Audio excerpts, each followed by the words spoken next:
நம்ம ஜனனியோட கர்ப்பத்தை அறிவுக்கரசி திட்டம் போட்டு கலைக்கணும்னு பிளான் போடணும்னு நீங்கள் நினச்சிங்கன்னா நம்ம சேனலை லைக் பண்ணுங்கள், அப்புறம் சப்ஸ்கிரைப் பண்ணுங்கள். வாங்க வீடியோக்குள்ளே போகலாம். நம்ம ஜனனியை 40 நாள் ஆன உடனே குழந்தைய ஸ்கேன் பண்ணுறதுக்கு சக்தி கூட்டிகிட்டு போயிட்டு வரேன்னு கிளம்புறான். அப்போ விசாலாட்சி நந்தினியையும் பார்கவியையும் ஜனனி துணைக்கு கூட்டிகிட்டு போகிறதுக்கு சொன்ன உடனே சக்தி சரிம்மான்னு சொல்கிறான். நந்தினி ஜனனிக்கிட்ட 10 நிமிஷம் ஜனனி நானும் பார்கவியும் ரெடி ஆகிட்டு வந்துடுறோம்னு போய் கிளம்பி வந்துடுறாங்க. அப்புறம் ஜனனி, சக்தி, பார்கவி, நந்தினி 4 பேரும் ஹாஸ்பிட்டலுக்கு போகிறாங்க. முதலில் ஜனனியை கூட்டிட்டு படுக்க சொல்லி ஸ்கேன் பண்ணி பார்க்குறாங்க. அதுக்கப்புறம் சக்தியை உள்ளே வர சொல்லி குழந்தை நல்லா ஆரோக்கியமாக இருக்கா, ஆனால் ஜனனியோட கர்ப்பப்பை கொஞ்சம் வீக்காக இருக்குது, அதனால் அவங்கள கவனமாக பார்த்துக்கிடுங்க, நல்லா ரெஸ்ட் எடுக்க சொல்லுங்கள், ஹாப்பியாக இருக்க சொல்லுங்கள், உங்களோட கஷ்டம் எதுவும் இருந்தால் அவங்க மேலே திணிக்காதீங்க, அவங்க எந்த அளவுக்கு ரிலாக்ஸாக இருக்காங்களோ அந்த அளவுக்கு குழந்தை நல்லா இருக்கும்னு டாக்டர் அட்வைஸ் பண்ணுறாங்க. யாராவது லேடி வந்திருக்காங்கன்னு ஜனனிக்கிட்ட டாக்டர் கேட்க உடனே ஆமாம் என்னோட அக்கா வந்திருக்காங்கன்னு சொல்கிறா. அப்புறம் டாக்டர் நர்ஸை கூப்பிட்டு இவங்களோட அக்கா வெளியே இருக்காங்க, அவங்கள உள்ளே வர சொல்லுங்கன்னு சொன்ன உடனே நர்ஸும் சரி டாக்டர்னு சொல்லிட்டு வெளியே வந்து டாக்டர் உங்களை கூப்பிடுறாங்கன்னு நந்தினியை கூப்பிடுறா.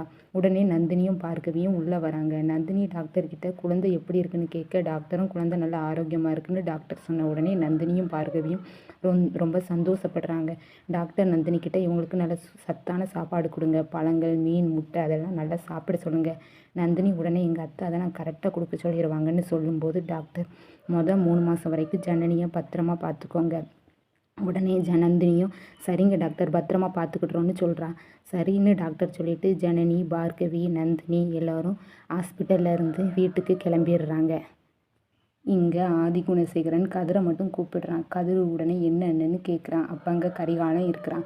கரிகாலன் குணசேகரனை எட்டி பார்க்குறான். உடனே கரிகாலனும் அதை புரிஞ்சுக்கிட்டு அவங்கள பார்த்து இப்போ நான் இங்கே இருக்கக்கூடாது அப்படி தானேன்னு சொல்லிட்டு கரிகாலன் அங்கேருந்து போயிடுறான். போனதுக்கப்புறமா குணசேகரன் கதிர்கிட்ட நம்ம இந்த ஜனனியை வீட்டை விட்டு துரத்தி கொல்லலாம்னு திட்டம் போட்டால் இப்போ அவள் ஒரு வாரிசு கொண்டு வரப்போறா, அந்த குழந்தையும் பிறந்துச்சுன்னா நம்மளுக்கு எதிராக தான் அந்த ஜனனி கூட சேர்ந்து கொடி பிடிக்கும்.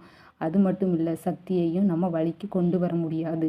அதனால் இந்த குழந்தைய இந்த உலகத்துக்கு நம்ம கொண்டு விடக்கூடாதுன்னு குணசேகரன் சொல்லிக்கிட்டு இருக்கும்போது கதிரும் என்ன பண்ணலான்னு கேட்குறான்.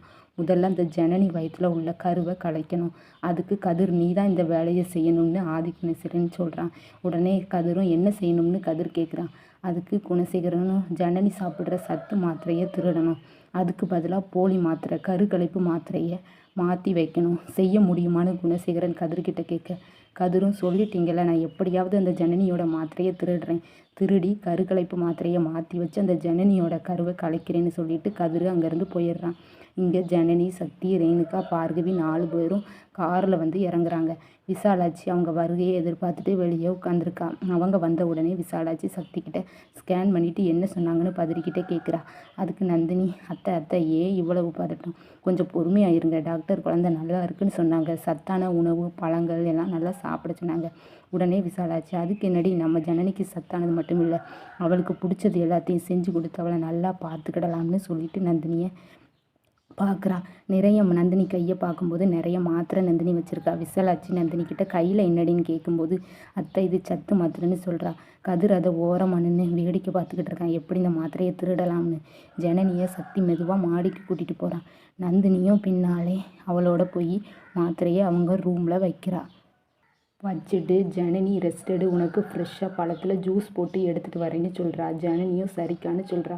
இன்னொரு பக்கத்தில் இந்த ஜனனியை ஏதாவது பண்ணணும்னு சொல்லிட்டு முள்ளையும் அறிவுக்கரசியும் எண்ணெயை ஊற்றி விடுறாங்க. ஜனனி கீழே சாப்பிட வருவா, அப்போ வலிக்கு விழுந்துருவா, அவள் வயிற்றில் இருக்கிற கரு களைஞ்சிரும்னு திட்டம் போடுறாங்க. பிறகு அந்த அறிவுக்கரசி எண்ணெய் எடுத்து வந்து வேகமாக கொட்டி விடுறா. கொட்டிட்டு ஜனனி குழந்தை வரப்போகுதுன்னு சந்தோஷமாக இருக்கியா, அந்த சந்தோஷம் உனக்கு நிலைக்காதுன்னுட்டு அங்கேருந்து போயிடுறா. கீழே ஜனனி வருவான்னு அறிவும் முள்ளையும் எதிர்பார்த்துக்கிட்டு இருக்காங்க. ஆனால் வந்தது யார் தெரியுமா, நம்ம காமெடி பீஸு கரிகாலன் வந்து காலை எடுத்து எண்ணெயில் வச்சு வலிக்கு விழுந்துடுறான். வலிக்கு விழுந்துட்டு ஐயோ அம்மானு கத்துறான். இதை வேடிக்கை பார்த்த அறிவுக்கரசி, ஜனனிக்கு வளவரிச்சா, இந்த கரிகாலன் வந்து மாட்டிக்கிட்டான்னு எரிச்சலாகிறான். அவன் கத்தின சத்தத்தை கேட்டு எல்லோரும் அங்கே ஹாலுக்கு ஓடி வந்துடுறாங்க.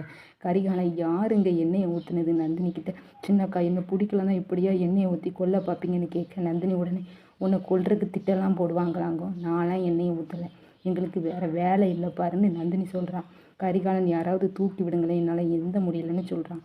உடனே ரேணுகா, நீ எங்கள் எதிராளி கூட தானே சேர்ந்து திட்டம் போட்டவன் தானே, அவங்கள கூப்பிட்டு உன்னை தூக்க சொல்லுன்னு சொல்கிறான். அக்கா, மாமா எல்லாரும் வெளியே போயிருக்காங்க, என்னை யாருமே தூக்கி விட மாட்டேங்கிறாங்கன்னு கத்திட்டு முல்லையை கூப்பிடுறான். உடனே முல்லை அங்கே வந்துடுறான். கரிகாலன் முல்லைக்கிட்ட கொஞ்சம் தூக்கி விடுப்பான்னு சொல்கிறான். நந்தினி ஒரு காமெடி பீஸை இன்னொரு காமெடி பீஸை தூக்கி விடுதுன்னு சொல்லி கிண்டல் பண்ணி சிரிக்கிறாங்க. இங்கே நம்ம சக்தி இங்கே எப்படி எண்ணெய் கொட்டியிருக்கோம், இங்கே ஜனனி வலிக்கு விழ தான் யாரும் பிடிக்காதவங்க எண்ணெய் கொட்டி வச்சுருக்காங்க. யோசிச்சுக்கிட்டு திரும்பி பார்த்தா அறிவுக்கரசி இங்கேயே பார்த்துக்கிட்டு இருக்கா. சக்தி அறிவுக்கரசியை பார்த்த உடனே அறிவுக்கரசி கீழே குனிஞ்சிடுறா. அதுக்கப்புறம் எல்லாரும் அவங்கவுங்க ரூமுக்கு போயிடுறாங்க. சக்தி அறிவுக்கரசி நோக்கி வரான். உடனே அறிவுக்கரசி, இவன் எதுக்கு நம்மளை பார்த்து வரான், நாம தான் எண்ணெயை கொட்டணும்னு தெரிஞ்சிட்டோம், ஆனால் தெரியாத மாதிரி காட்டிக்கிடுவோம் அப்படின்னு மனசில் நினச்சிக்கிட்டு இருக்கா. அதனால் வரானோ மனசில் அறிவுக்கரசி நினச்சிக்கிட்டே இருக்கா. அவன் நினச்சது போலவே சக்தியும் அறிவுக்கரசிக்கிட்ட வரான். வந்து எண்ணெயை ஊற்றுனது உன்னோட வேலை தானேன்னு கேட்குறான். அவன் கேட்ட உடனே அறிவுக்கரசி, எனக்கு வேறு வேலை இல்லை பாரு அப்படின்னு மழுப்புறா. உண்மையே சொல்லிடுவாளா? அவளோ கேடுகட்டவ, கொலை செய்கிறதுக்கு கூட தயங்க மாட்டா. அறிவுக்கரசி, எனக்கு வேறு வேலை இல்லை, எண்ணெயெல்லாம் நான் ஊற்றலைன்னு சொல்ல சக்தி கோவப்பட்டு, நடிக்காத, உன்னையை பற்றி எனக்கு நல்லா தெரியும், இதில் சம்மந்தப்பட்டது நீயாக தான் இருக்கணும். ஆனால் உன்னை ஒன்று சொல்லிக்கிட்டேன், என் ஜனனிக்கும் என் குழந்தைக்கும் ஏதாவது ஆச்சுன்னா அவ்வளவுதான், உன்னை கொலை பண்ண கூட நான் தயங்க மாட்டேன்னு கோபத்தில் சொல்லிட்டு அங்கேருந்து போயிடுறான். அடுத்த நாள் வெளிவாசலில் நம்ம சக்தி சோகமாக உட்காந்துக்கிட்டு இருக்கான்.